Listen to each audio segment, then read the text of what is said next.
우리 하나님은 날마다 새 일을 행하시는 분이십니다. 믿으십니까? 날마다 새 일을 행하신 하나님은 특별한 경우를 제어하고는 사람을 통해서 일하십니다. 어떤 사람이죠? 영과 진리로 예배하는 사람. 영으로 예배한다라고 하는 것은 성령의 이끄심을 따라 예배하는 것이고, 또 진리로 예배한다라고 하는 것은 진리의 말씀 앞에 우리의 삶을 조종하고 순종하는 것입니다. 오늘도 그 성령의 인도하심을 따라, 그리고 진리의 말씀 앞에 여러분의 삶을 조종하고 순종하심으로 하나님께서 이루실 새 역사의 주인공으로 쓰임받는 우리 동덕의 모든 교우들 다 될 수 있기를 주님의 이름으로 축원합니다. 교회 성장학에 대한 그런 공부를 하시는 분들은 1990년대를 기점으로 한국 교회가 침체기에 들어섰다라고 하는 그런 이야기를 하고 있습니다. 그러니까 한국 교회가 이제는 성장의 시기가 아니라 점점 침체하는 그런 시기가 되었다는 것이죠. 거기에 도화선의 역할을 감당했던 것이 저는 코로나 3년의 시간이 아닌가 생각을 합니다. 코로나 3년의 시간을 통해서 많은 사람들이 교회를 떠나가고 교회가 침체하게 되었죠. 그러면서 많은 전문가들이 한국 교회가 이전의 영광을 되찾는 것은 불가능할 것이다 라고 하는 그런 이야기를 많이들 지금 하고 있습니다. 여러분 어떻게 생각하십니까? 여러분도 그렇게 생각하십니까? 한국 교회가 과연 이대로 그냥 주저앉아 버리고 말을까요? 이분에 대해서 기도하면서 하나님께 묻게 되었을 때 성령께서 저에게 주셨던 마음은 바로 이때를 위해서 남은 자를 남겨주셨다라고 하는 그런 마음입니다. 하나님께서 이때부터 이제부터 이 남은 자들과 함께 새 일을 행하실 것이다 라고 하는 그런 마음을 제 마음 가운데 주셨습니다. 그러므로 한국교회가 남아있는 이 우리 모두가 정말 하나님의 새 일에 그런 동력자로 쓰임받을 수 있다면 얼마든지 한국교회는 다시 일어설 수 있을 것이고 또 새로운 일을 이뤄나갈 수 있는 그런 교회가 되어줄 줄 믿습니다. 그 일에 우리 동덕교회가 귀하게 쓰임받는 교회가 될 수 있기를 주님의 이름으로 축원합니다. 그래서 하나님은 새 역사의 주인공들인 저와 여러분을 통해서 하나님의 새 일을 펼쳐 나가실 것입니다. 저는 요즘 이제 저희 집사람하고 교회에 대한 이야기를 하다 보면 참 감사하다라고 하는 그런 마음이 제 마음 가운데 있습니다. 제가 동덕교회 담임으로 부임한 지가 벌써 10년이 넘어갑니다. 근데 요즘 교회 모습을 보면 우리 교회 많은 성도님들이 변화되는 그런 모습들을 바라보면서 감사하다라고 하는 그런 마음이 있습니다. 소그룹 모임을 통해서 또 목장 안에서 또 봉사의 자리에서 변해가시는 그런 모습들을 보고 또 은혜 받는 그런 모습들을 바라볼 때마다 참 감사하다. 그리고 또 우리 교회에 희망이 있다라고 하는 그런 마음을 제 마음 가운데 가지게 되었습니다. 그런 우리에게 오늘 본문의 말씀은 꼭 필요한 말씀이 아닐까라고 생각이 됩니다. 우리가 성경을 읽다 보면 때로는 우리가 가지고 있는 선입견이 있습니다. 그리고 그 선입견이 성경의 말씀을 이해하는데 오히려 방해가 되는 경우들이 종종 있죠. 그래서 그 선입견을 가지고 성경 말씀을 보다 보니까 우리의 틀 안에서만 성경을 보게 되고 그러다 보니까 성경이 가지고 있는 그 진정한 내용이 무엇인지를 오히려 깨닫는데 방해가 되는 그런 요소가 됩니다. 그 중에 하나가 저는 바로 요단강과 가나안이 아닌가라고 하는 그런 생각을 하게 됩니다. 여러분 요단강 하면 어떤 이미지가 떠오르시죠? 요단강 하면 우리의 마음속에 떠오르는 이미지는 장례식, 죽음이라고 하는 것이 떠오릅니다. 왜 그럴까요? 왜 우리가 그런 이미지가 떠오르죠?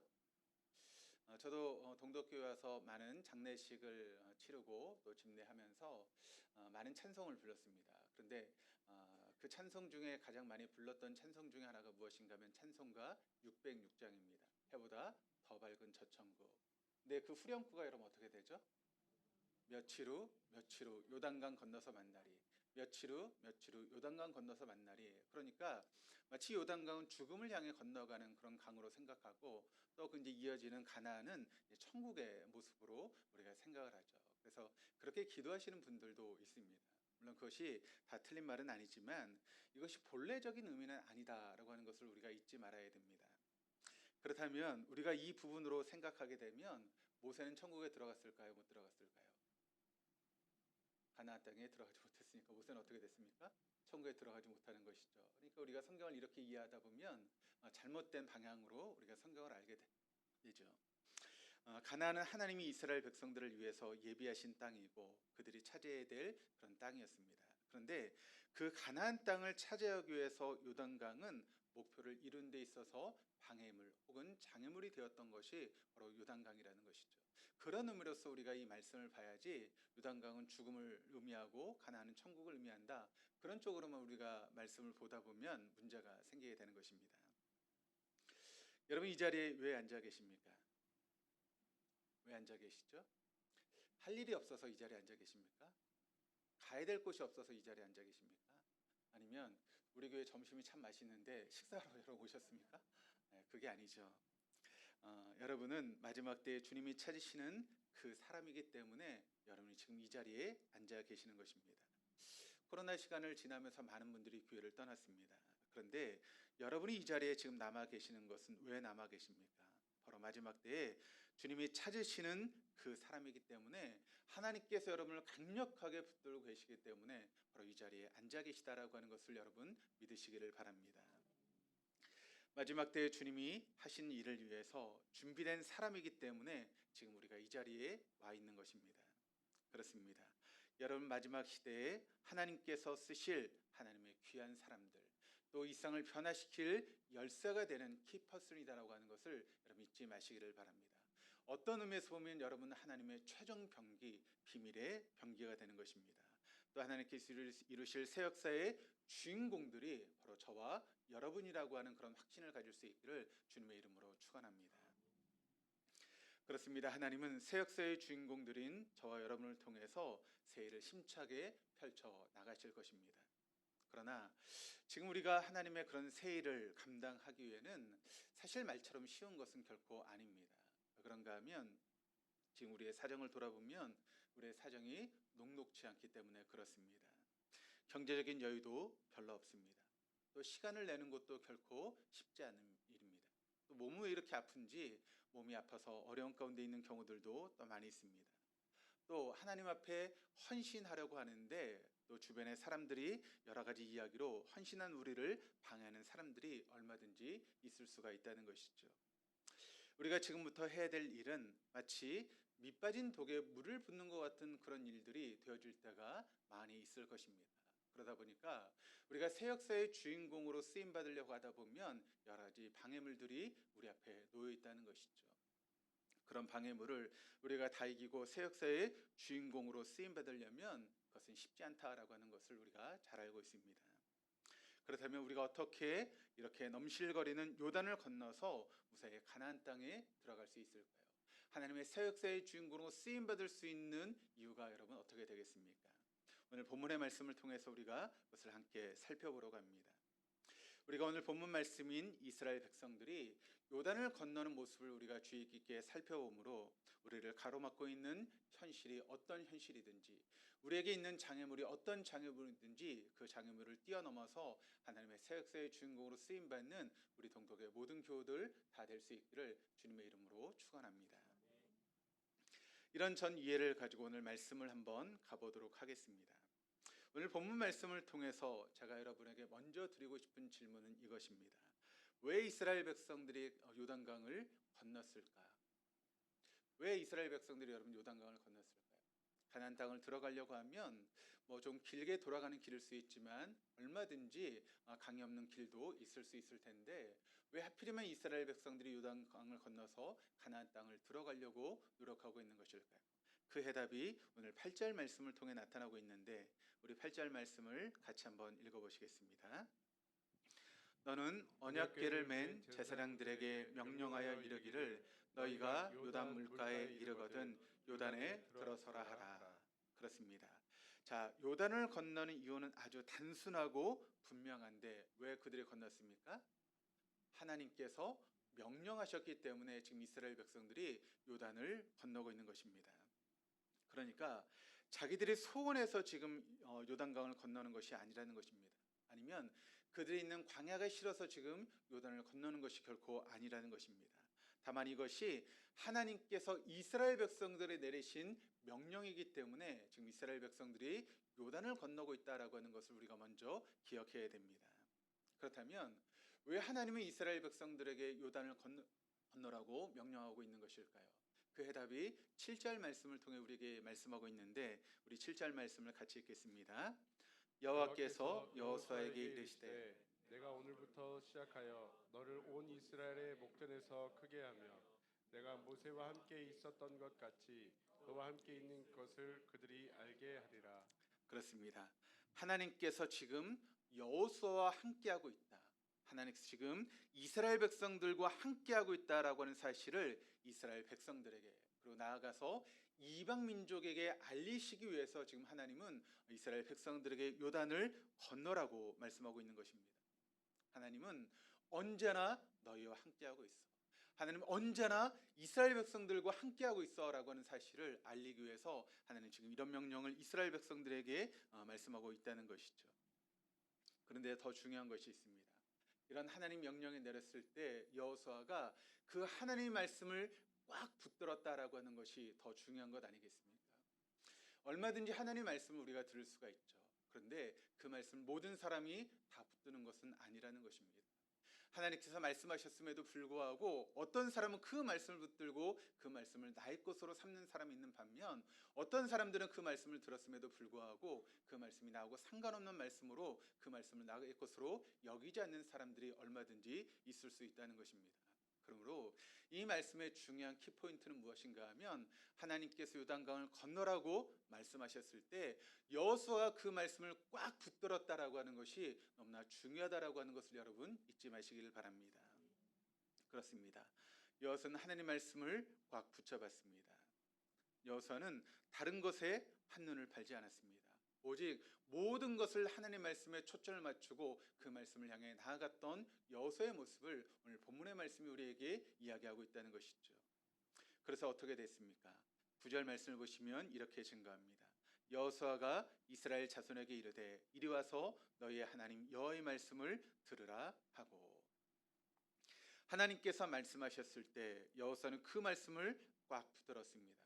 그리고 붙들었던 여호수아는 즉시 모든 이스라엘 백성들에게 하나님 말씀하셨던 것을 선포하고 이스라엘 백성들이 그 말씀에 순종할 수 있도록 그들을 이끌어가는 모습을 우리에게 말씀하고 있는 것이죠. 때론 하나님께서 기도할 때 저에게 주시는 말씀이 있습니다. 우리 교회를 위해서 기도할 때 하나님께서 제 마음 가운데 주시는 그런 감동이 있고 은혜가 있고 또 말씀하실 때가 있습니다. 그러면 저는 그 말씀에 순종해서 우리 동덕교회를 그런 방향으로 이끌어 가려고 하는 그런 모습들이 있죠. 그때 어떤 분들은 그 말씀을 나의 말씀을 붙들고 그 말씀 가운데 순종하는 사람이 있고, 또 어떤 분들은 그 말씀을 들었음에도 불구하고 순종하지 못하는 사람들이 얼마든지 있을 수 있다는 것입니다. 그러나 그 말씀을 나의 말씀으로 붙들고 그 말씀에 순종할 때 하나님께서 우리와 함께 하시는 것을 여러분 경험하게 될 줄로 믿습니다. 저는 우리 동덕의 모든 교우들이 하나님 말씀을 나의 말씀으로 붙들고 목회자를 통해 선포되는 말씀을 내 말씀이라고 생각하고 그 말씀을 붙드심으로 하나님께서 여러분과 함께 하시는 것을 경험할 수 있는 우리 동덕의 모든 교우들 다 될 수 있기를 주님의 이름으로 축원합니다. 그렇습니다. 여호수아는 하나님의 약속을 굳게 믿고 하나님 명령에 철저하게 순종했습니다. 하나님 그런 여호수아에게 요단을 건너서 가나안을 차지할 수 있는 방법을 구체적으로 보여주셨는데 그게 2절에 4절까지 말씀을 통해 나타나고 있습니다. 우리 2절에 4절까지 말씀 같이 한번 읽어보시겠습니다.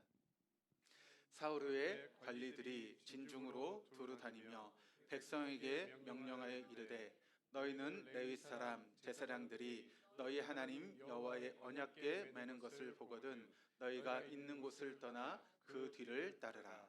그러나 너희와 그 사이 거리가 2천 규빗쯤 되게 하고 그것에 가까이 하지는 말라. 그리하면 너희가 행할 길을 알리니 너희가 이전에 이 길을 지나보지 못하였음이니라 하니라. 자, 요단을 건너기 위한 하나님이 내리신 첫 번째 처방은 무엇인가 하면 언약궤를 앞세우고 그것을 따라가라라고 하는 그런 말씀입니다. 그렇다면 여러분 언약궤가 무엇입니까? 언약궤를 따라가라라고 말씀하고 있는데 언약궤가 뭐죠? 언약궤의 의미가 어떤 의미를 가지고 있죠? 하나님께서 이스라엘 백성들과 함께하고 있다. 하나님의 임재를 상징하는 것이 바로 언약궤의 모습 아니겠습니까? 그러니까 이스라엘 백성들은 언약궤가 앞서갈 때 하나님께서 우리를 인도하고 있구나라고 하는 것을 경험하게 되었다는 것입니다. 40년의 광야 생활을 통해서 여러분 이스라엘 백성들이 어떻게 인도함을 받았습니까? 언약궤를 통해서 여러분 인도함을 받지 않았습니까? 언약궤에 나아가면 그 언약궤를 따라가고 언약궤가 멈췄으면 여러분 이스라엘 백성들이 멈춰서는 그런 삶을 살아갔다는 것이죠. 그런데 이스라엘 백성들과 언약궤의 그런 관계가 오늘 말씀 보니까 2000규빗쯤 되었다라고 이야기를 하고 있습니다. 한 규빗은 남자 성인의 팔꿈치에서 손끝까지의 거리를 보통 한 규빗이다라고 이야기를 합니다. 우리가 지금 쓰는 자로 보면 대략 한 50cm 정도 되는 것이 한 규빗 정도의 길이입니다. 그러면 2000규빗은 여러분 어느 정도 거리가 되는 거죠? 1km 정도의 거리가 되는 것입니다. 그러니까 언약궤가 앞서갑니다.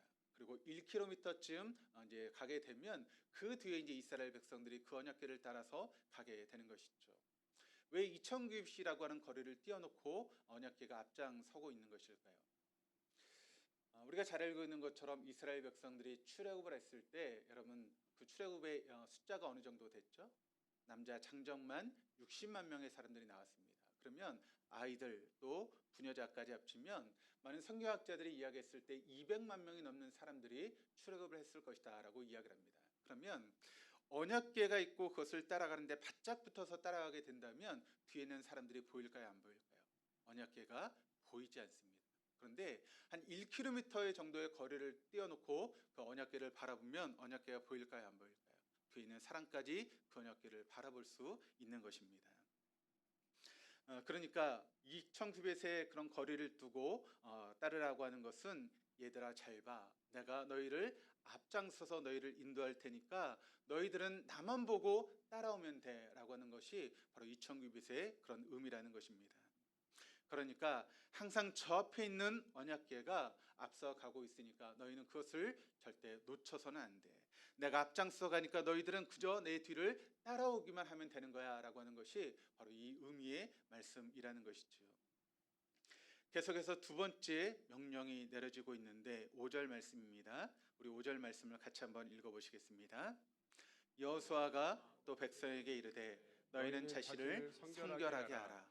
여호와께서 내일 너희 가운데 기이한 일들을 행하시리라. 자, 요단을 건넌 데 있어서 주님께서 두 번째 내리셨던 처방은 무엇인가 하면 자신을 성결하게 해야 된다라고 하는 그런 처방을 내리시고 있다는 것입니다. 여러분 이 말씀이 좀 이해가 되십니까? 지금 요단을 건너가야 되는 그런 상황 가운데 있어서 지금 첫 번째 명령 무엇인가 하면 바로 언약궤를 따라가면 된다라고 말씀하고 있습니다. 그렇다면 두 번째 처방은 어떤 처방이 되어야 됩니까? 요단강을 건너는 그런 방법에 대해서 이야기를 해야 되는 것 아니겠습니까? 예를 들어서 지금 강을 건너가야 되니까 뗏목을 만들어 아니면 배를 만들어 아니면 줄을 만들어서 그 줄을 잡고 건너 그와 같은 이야기가 나와야 되는데 뜬금없이 지금 하나님 뭐라고 말씀하고 있는가 하면 너희가 성결해야 된다라고 하는 그런 말씀을 하고 있다는 것이죠. 아니 무조건 성결하라는요. 이것이 어떤 의미를 가지고 있습니까? 왜 이것이 하나님의 특별 처방이 되고 있는 것일까요? 요단을 건너기 위해서 이스라엘 백성들에게 꼭 필요한 것은 어떤 특별한 방법이 아니었다는 것입니다. 그것은 바로 그들이 지금 하나님 말씀에 순종하는 그런 성결함이 그들에게 있는가, 그들이 지금 하나님 앞에 거룩한 삶을 살고 있는가 자신을 돌아보는 그런 시간들이 필요하다라고 하는 것을 의미하고 있습니다. 하나님 말씀에 순종하고 하나님의 세일을 이루는 그런 삶을 살아가기 위해서 과연 나는 하나님 앞에 성결한가, 또 하나님 말씀이 있을 때 그 말씀에 순종할 수 있는 그런 거룩함이 내 삶 가운데 있는가, 우리가 그것을 돌아볼 수 있는 그런 부분들이 우리에게 필요하다는 것입니다. 그러면 하나님은 왜 이런 처방을 지금 이스라엘 백성들에게 내리고 있는 것일까요? 8절 말씀이 이렇게 기록을 합니다. 너는 언약궤를 맨 제사장들에게 명령하여 이르기를 너희가 요단 물가에 이르거든 요단에 들어서라. 13절 온 땅의 주 여호와의 궤를 맨 제사장들의 발바닥이 요단 물을 밟고 멈추면 요단 물 곧 위에서부터 흘러내리던 물이 끊어지고 한 곳에 쌓여 서리라. 저희 교회도 내년에 지금 성지순례를 계획하고 있는 가운데 있습니다. 많은 분들이 지금 신청하셨고 준비하는 그런 과정 가운데 있는데 지금 이제 전쟁 중에 있어서 저희가 성지순례를 가지 못하지만 지금 분위기가 전쟁이 지금 마무리되어 가는 그런 분위기가 되는 것 같습니다. 내년 이제 성지순례를 이제 가게 되는데 성지순례를 가게 되면 이제 그 홀리랜드라고 그러지 않습니까? 거룩한 땅을 우리가 하게 되는데 그 성지순례를 가서 많은 분들이 실망하는 곳이 있습니다. 어딜까요?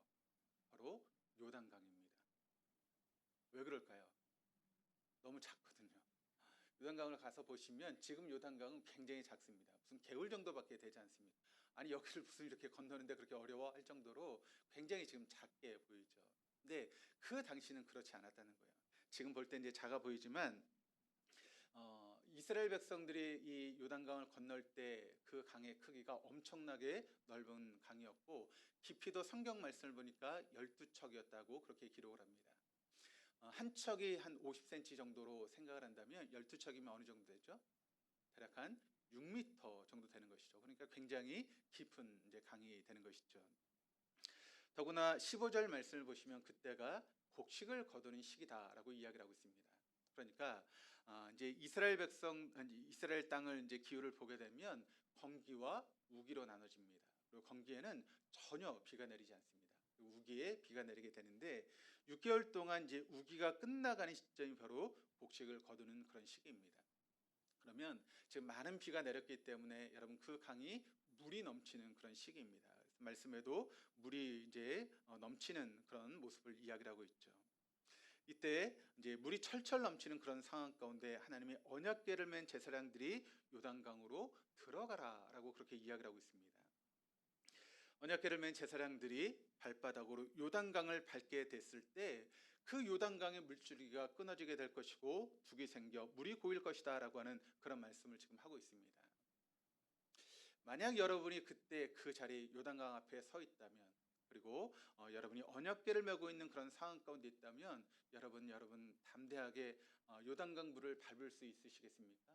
요단강으로 들어가실 수 있으시겠습니까? 지금이야 우리가 성경의 말씀을 다 알고 이해하고 있으니까 얼마든지 들어갈 수 있다라고 생각할 수 있지만 그 당시 사람들은 그렇지 않잖아요. 지금 눈앞에 막 넘실거리는 요단강이 있습니다. 그리고 그 깊이는 알 수가 없는 그런 상황입니다. 만약 그 요단강에 발을 잘못 들었다가 그 물줄기에 휩쓸려 가서 어떻게 모르는 그런 상황 가운데 지금 놓여져 있는 것이죠. 이 말씀을 들으면 우리가 뭐 얼마든지 할 수 있지라고 하는 생각이 들 수 있지만 한번 지금 우리의 상황으로 한번 생각해 봐서 여러분 한번 이렇게 한번 생각해 보시죠. 하나님이 여러분에게 이런 명령을 주셨습니다. 지금 아프리카에 얼마나 많은 사람들이 어려움을 당하고 있니? 지금 먹을 물이 없어서 지금 고생하고 있는데 너 아프리카에 우물 하나 파. 근데 우물 파는 가격이 여러분 어느 정도 들어가는가 하면 1,000만 원 정도 들어간다고 생각해 보시길 바랍니다. 그러면 그 말씀에 여러분 선뜻 네 제가 하겠습니다 말씀하실 수 있으십니까? 여러 가지 사정을 생각해 봐야죠. 지금 내 통장에 돈이 얼마나 들어가 있는지, 이 돈을 썼을 때 혹시 나에게 어려움은 없는지, 뭐 내가 이렇게까지 뭐 아프리카를 생각하고 해야 되나라고 하는 그런 여러 가지 마음들이 우리의 마음 가운데 있지 않겠습니까? 그런데 선뜻 그 말에 순종할 수 있는 그런 부분들이 여러분에게 있으십니까? 지금 그와 같은 상황이 지금 이스라엘 백성들의 상황이라는 것입니다.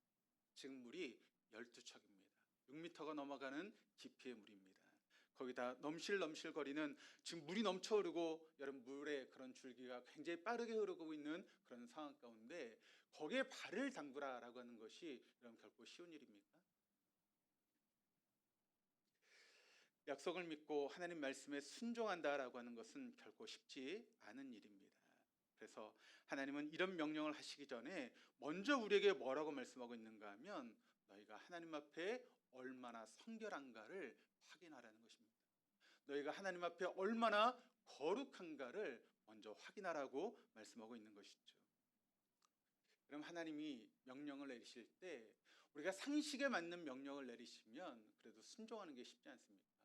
우리가 생각해도 상식적으로 이해가 되면 순종할 수 있습니다. 그런데 상식으로 이해가 되지 않는 말씀을 우리에게 말씀하시면 그 말씀에 순종하는 것은 결코 쉽지 않은 일 아니겠습니까? 우리가 볼 때 이 일이 정말 무모하기 짝이 없는 일인데 하나님께서 이런 일을 하라고 말씀하신다면 마치 밑빠진 독에 물을 붓는 것 같은 그 같은 명령을 우리에게 내리신다면 그 말씀에 순종한다라고 하는 것은 결코 쉽지 않은 그런 일일 것입니다. 그런데 여러분 오늘 본문에 나오는 여호수아는 어떠했습니까? 사람들이 보기에 무모하기 짝이 없는 그런 일이었음에도 불구하고 여호수아는 자기를 둘러싸고 있는 환경을 바라보지 않았습니다. 자기의 머리로 판단하거나 계산하지 않았다는 것입니다. 하나님 말씀하실 때 여러분 우리가 얼마나 계산을 합니까? 우리 머리로 내가 계산하고 생각하고 판단하고 이것은 내게 손해가 되지 않아 라고 어떤 계산이 떨어지면 그때는 순종하지만 여러분 우리가 계산해서 우리가 손해가 된다라고 생각하면 선뜻 그 일에 여러분 순종하는 것은 결코 쉬운 일이 아닐 것입니다. 그러나 여호수아는 자기의 계산으로 따르지 않았습니다. 주변의 환경을 바라보지 않았습니다. 우직하게 하나님의 약속을 믿고 그 말씀에 철저하게 순종했던 것이 바로 여호수아였다라고 하는 것을 여러분 잊지 마시길 바랍니다. 이 말씀을 이해하려면 이 부분을 알아야 이 말씀의 순종이 얼마나 어려운가를 우리가 이해할 수 있게 되는 것입니다. 그저 우리가 이 말씀을 읽으면서 그렇게 물이 갈라지니까 뭐 쉽게 건넜겠네라고 하는 그런 식으로 우리가 쉽게 이 말씀을 대해서는 안 된다는 것입니다. 그래서 결국 어떻게 되었습니까? 15절 말씀입니다. 요단이 곡식 거두는 시기에는 항상 언덕에 넘치더라. 궤를 맨 자들이 요단의 이름에 궤를 맨 제사장들의 발이 물가에 잠기자. 16절 곧 위에서부터 흘러내리던 것이 그쳐서 16절 하반절 백성이 여리고 앞으로 바로 건널세. 하나님의 말씀에 순종해서 요단강에 발을 디뎠던 그런 제사장들이 발이 닿자 그렇게 철철 넘쳐 흘렀던 그 물이 그치게 되었다는 것입니다. 그리고 그 물이 갈라지게 되었을 때 이스라엘 백성들이 여러분 마른 땅으로 요단을 건너게 되었다라고 성경은 우리에게 이야기를 하고 있습니다. 여러분 하나님은 하나님의 방법으로 일을 성취하시는 분이십니다. 우리의 생각으로 일을 하시는 분이 결코 아니라는 것입니다. 내가 계산하고 내 계산에 맞아떨어질 때 일을 하시는 분이 결코 아니라는 것입니다. 하나님은 우리가 이해하지 못하는 방법으로 일하시는 분이십니다. 우리가 생각하지 않은 방법으로 우리를 이끌어 가시는 분이 바로 우리 하나님이시다라고 하는 것을 여러분 잊지 마시기를 바랍니다. 결국 하나님은 하나님의 방법으로 이스라엘 백성들의 머리털 끝 하나 상하지 않고 그들이 요단강을 건너게 되었다라고 하는 것을 우리가 알게 되는 것이죠. 오늘 말씀의 거울 앞에 여러분 자신을 한번 비춰보시기를 바랍니다. 여러분 과연 지금 이 시대를 위해서 하나님께서 남겨놓으신 그런 사람들이라고 하는 것을 여러분 믿으십니까?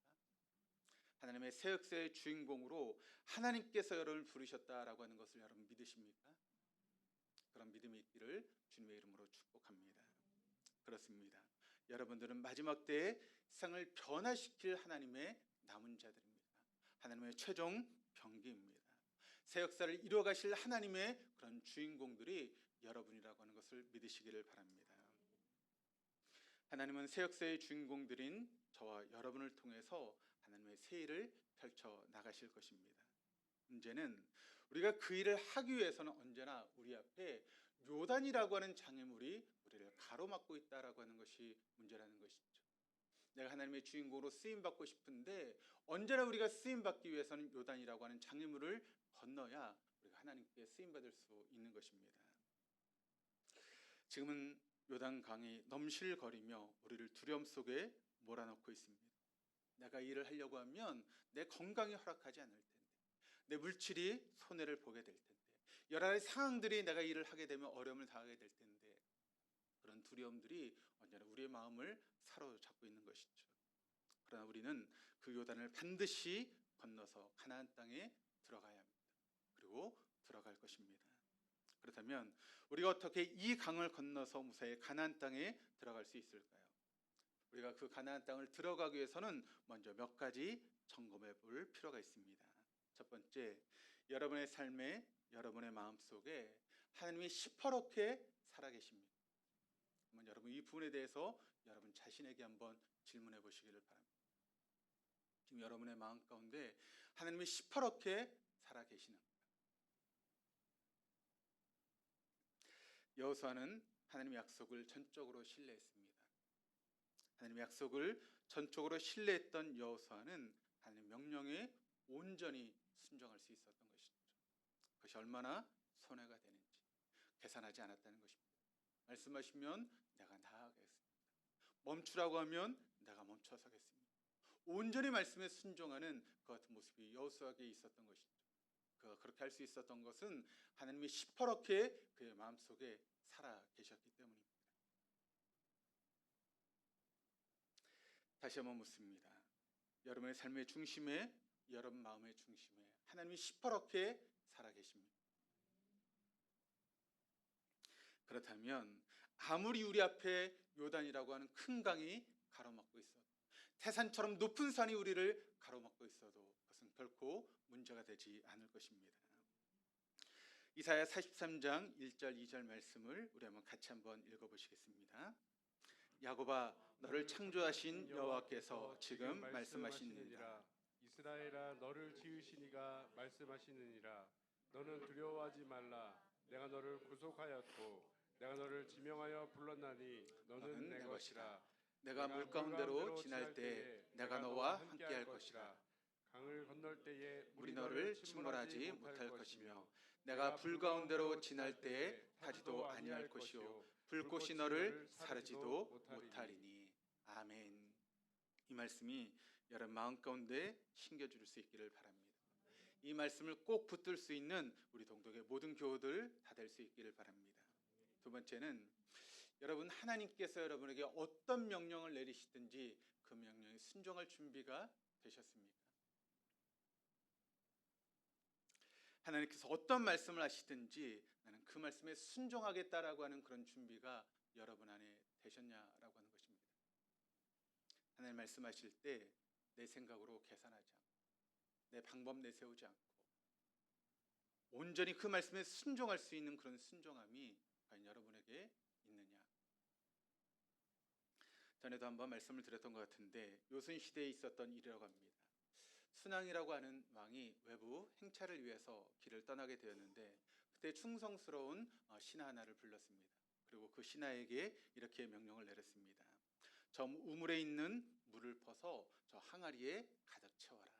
그리고 명령을 내리고 외부 순방에 나갔습니다. 그때부터 그 신하는 그 왕의 명령에 따라서 물을 퍼서 항아리에 채우기 시작했습니다.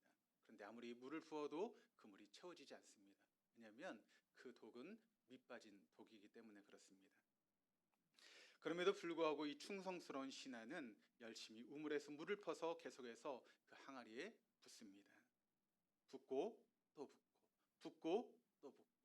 그런데 붓기 무섭게 그 물은 계속 빠져나가는 것입니다. 그럼에도 불구하고 계속 그 물에 있는 물을 퍼서 그 항아리에 계속 붓고 있습니다. 그러자 어떤 일이 벌어졌는가 하면 우물에 있는 물들이 점점 이렇게 감하기 시작하면서 그 우물의 물이 밑바닥을 드러내기 시작했습니다. 그런데 거기에 놀라운 일이 있었는데 그 물을 바라보니까 거기에 번쩍번쩍거리는 것이 있었습니다. 그것을 보았더니 바로 황금 덩어리였습니다. 왕이 행차를 마치고 돌아왔습니다. 신하는 그 황금 덩어리를 들고 임금 앞에 가서 모든 사실을 있는 그대로 보고했습니다. 그때 순왕이 그 신하에게 이렇게 이야기를 합니다. 그 황금은 그대와 같이 우직하게 충성하는 신하에게 내가 주는 상이니 그대가 가지고 가도록 하여라. 이 신하가 바닥이 터진 항아리에 초점을 맞췄다면 그는 결코 왕의 명령에 순종하지 못했을 것입니다. 아무리 물을 넣어도 그 터진 밑덩이 그 우물은 금방 물이 새어나가기 때문에 아무리 일을 해도 그것은 할 수 있는 일이 아니기 때문에 그 터진 독에 초점을 맞췄다면 끝까지 그 일을 하지 못했을 것입니다. 그러나 이 충성스러운 신하는 바닥이 터진 그 항아리에 초점을 맞춘 것이 아니라 왕의 명령에 초점을 맞췄기 때문에 아무리 힘들고 어려워도 우물에 있는 물을 퍼서 항아리를 채우려고 애를 썼던 것입니다. 그 항아리가 차든 안 차든 그것은 상관이 없습니다. 왜냐하면 왕의 명령에 순종한 일이기 때문에 차든 차지 않든 그것은 중요한 일이 결코 아니었다는 것이죠. 그랬더니 왕으로부터 충성스러운 신하라고 하는 칭찬을 받게 되었을 뿐만 아니라 거다한 황금까지 덤으로 얻게 되는 그런 놀라운 은혜가 주어지게 된 것입니다. 그렇습니다. 우리가 문제를 만났을 때 주님을 바라보는 것, 성결함, 거룩함을 회복하는 것, 그리고 끝까지 순종하는 것, 이것은 결코 따로 떨어진 것이 아니라 일련의 과정임을 깨닫게 됩니다. 다시 여러분에게 묻겠습니다. 여러분, 하나님이 어떤 명령에도 순종할 준비가 되셨습니까?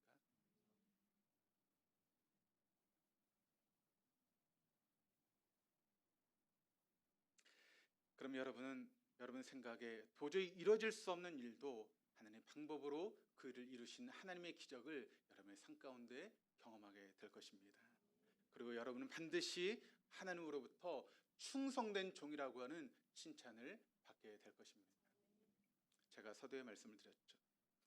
우리가 이 자리에 왜 와 있습니까? 우리가 왜 이 자리에 나와 있죠? 하나님의 말씀을 듣기 위해서 나왔습니다. 그리고 그 말씀에 순종하기 위해서 우리가 이 자리에 나왔습니다. 그 말씀을 순종하기 위해서는 내 방법을 내려놓지 않고는 결코 순종할 수 없습니다. 내 생각을 내려놓지 않고는 우리가 결코 말씀에 순종할 수 없습니다.